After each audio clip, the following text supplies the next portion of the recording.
This is CBS News New York.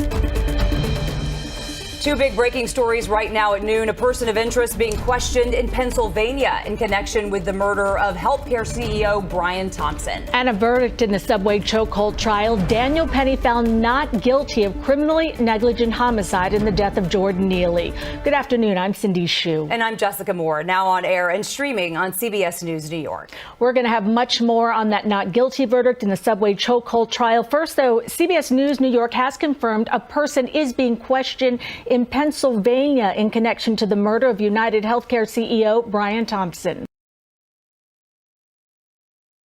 Breaking news. Marine veteran Daniel Penny has been acquitted of all charges of the subway chokehold death of Jordan Neely. This is breaking news here on 12. I'm Christy Reeder. A Manhattan jury has cleared Daniel Penny of criminally negligent homicide charges.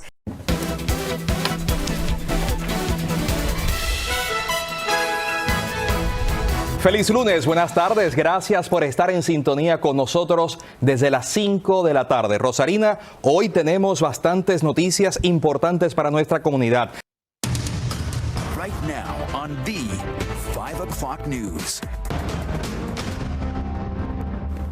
We're following two breaking stories as we come on air tonight. Daniel Penny, who placed Jordan Neely in a chokehold on a New York City subway last year, has been acquitted of all charges tied to his death. And suspect in custody. Police arrest a person of interest in the brazen killing of United Healthcare CEO Brian Thompson. Welcome to the 5 o'clock news. I'm Natasha Berman. And I'm Steve Lacey. A very busy news day. We do start, though, with the arrest of a person of interest in the CEO's shooting death. Police say a 26-year-old man's been taken into custody in Pennsylvania, and they've already identified him. We have a team of reporters covering all angles of this breaking story tonight. Linda Schmidt.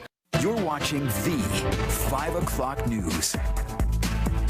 Police arrest a person of interest in the killing of United Healthcare CEO Brian Thompson. How this case is now reigniting a push for a mask ban. But first, Daniel Penny acquitted of all charges in the death of Jordan Neely, who he put in a chokehold on a New York City subway last year. Welcome back to 5 o'clock news. I'm Steve Lacey. And I'm Natasha Verma. The jury finding Daniel Penny not guilty of Coming up next on Tri-State News at 6, with the temporary closure of a Southeast Iowa Salvation Army, what other organizations are now stepping up to try and do to help those in need. Plus, a Tri-State Service Club is passing out hundreds of Christmas presents to select school students. We'll reveal who the lucky recipients are. Your news starts right now. The most trusted news from the Tri-State starts now.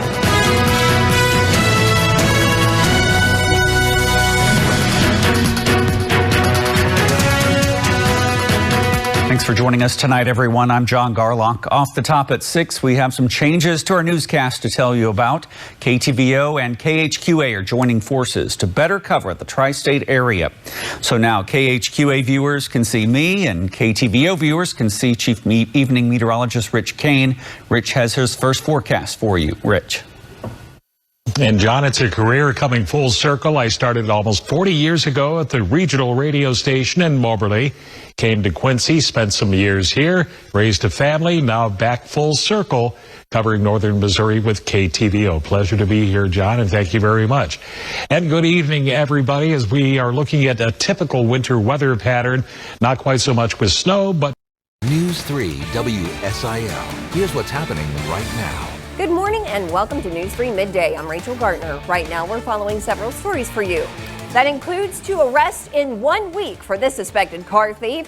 We'll tell you how Williamson County deputies caught him and then caught him again. And we take you to Kentucky, where fire crews spent hours battling this blaze, trying to keep it from spreading to multiple structures. We've got those details ahead. Plus, if you're an Illinois American Water customer, expect your bill to be higher next year. We'll tell you who this impacts and why the jump in cost. We are tracking lots of cloud cover out there for a lot of us this midday. We'll break down everything you can expect as we go throughout the rest of your Monday ahead. News 3 at midday starts right now. We've got you covered from WSIL. This is News 3 at midday. In our top stories this midday, authorities say that they've arrested a prolific vehicle thief for the second time in 1 week. On 44 News Tonight, United Through Reading. That's the goal for a local nonprofit. Watching my children watch their dad and knowing that I'm keeping that connection going and that the moment he walks back through the door, it's going to feel like he hasn't been away at all. They are connecting military families through books. On tracking some light showers through our overnight into our early morning. I'll let you know if it'll linger into our Tuesday coming up. Also new tonight, an Owensboro teen faces serious charges following a social media threat targeting local schools. We dig deeper on how police were able to pinpoint their suspect. And late breaking across America tonight, police identify and arrest a strong person of interest in the killing of United Healthcare's CEO. Our NYPD investigators combed through thousands of hours of video, followed up on hundreds of tips, and processed every bit of forensic evidence. What we know about the motive, plus how a McDonald's employee helped authorities end the manhunt. I'm Ben Thomas. I have the latest stories tonight as 44 News Tonight starts right now. Live, local, late breaking. This is 44 News at 10. New tonight, every year, more than 100,000 military parents deploy. The heart of Arizona has always been you. The show will continue. The connections you make, the family you want to protect. Take a look at these new aerial shots. For more than 7 decades, we've been on your side, making a difference, helping you stay safe. And however you watch, our family is always looking out for yours. Together, we are Arizona's family, CBS 5. Thanks for joining us. We'll be back with you tomorrow.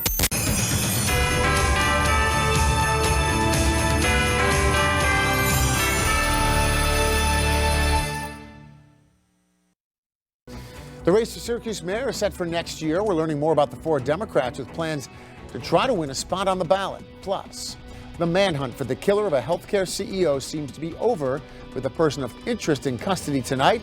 How officials are reacting.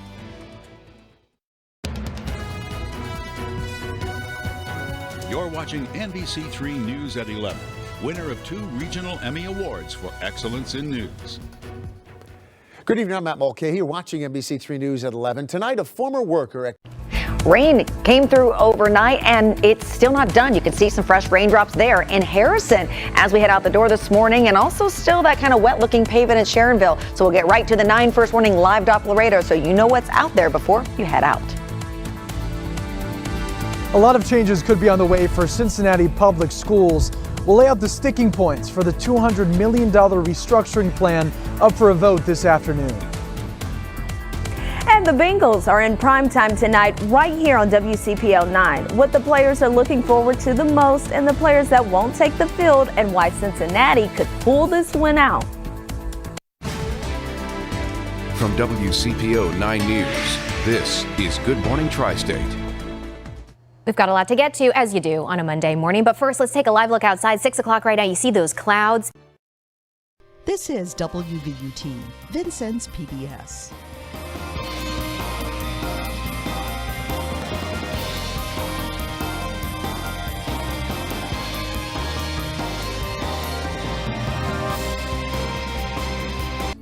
Thanks for tuning in to First City Focus. I'm your host, Nicole Carey. On this episode, local nonprofit Helping His Hands stays busy assisting those in need year-round. But during this time of year, their efforts are in overdrive. We'll find out how the community can pitch in. We'll travel back in time to when the Piankashaw and other Native American tribes called our area home. We'll learn about their language, culture, and activities. And the new Vincennes Veterans Affairs Clinic is officially open. We'll take a look at how this state-of-the-art facility is serving those who have served our country. Join us for these stories and more right now on First City Focus.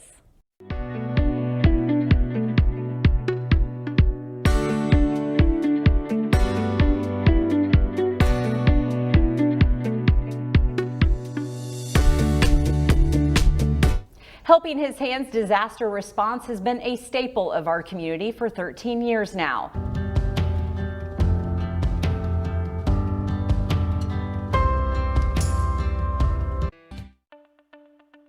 Coming up on Indiana News Desk.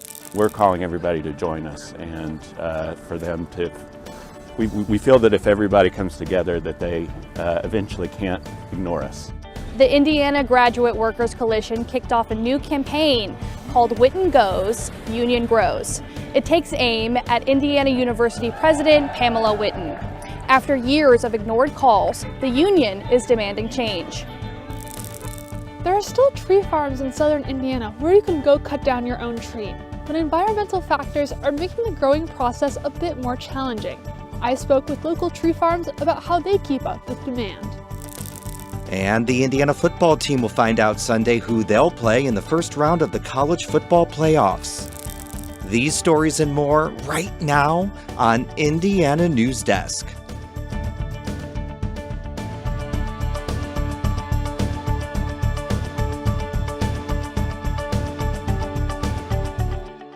Welcome to Indiana News Desk. I'm Joe Wren. The Indiana Graduate Workers Coalition is resuming its protest against the university and President Pamela Witten. From rebel to Boilermaker, in just the overnight hours after that loss up at Boise State, our head coach is on the move, and we have the story to go along with it.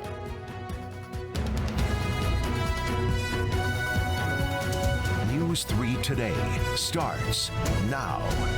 It is 5:01 on this Monday morning, December 9th. Hi there, I'm Kim Wagner, and what a morning it is as far as local news. A lot to get to. Team in place to help us out with all of it. Evan Schreiber with breaking news on the live desk. Everett Cardwell covering the morning commute. Watching out for you. This is Newswatch 12 Midday. We're breaking news this midday. If you're just watching that special report, or if you're just joining us right now, a person of interest is in police custody. Live, local, late breaking. This is KEZI 9 News Breaking News. And thank you for joining us here at KEZI 9 News Midday. I'm Matt Templeman. We begin today with that breaking news. Authorities and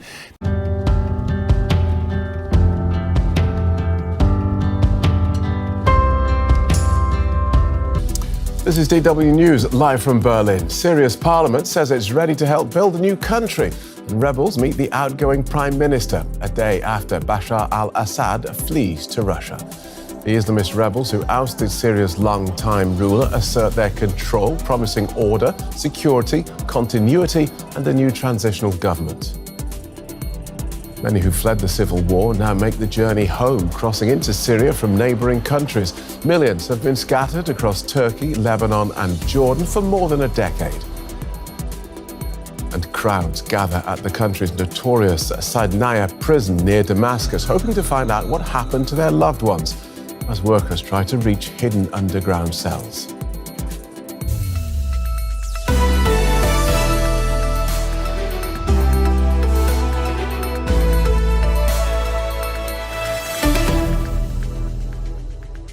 I'm Phil Gale. Welcome to the programme. We start in Syria, where rebel leaders have started to assert their control, closely watched by the international community.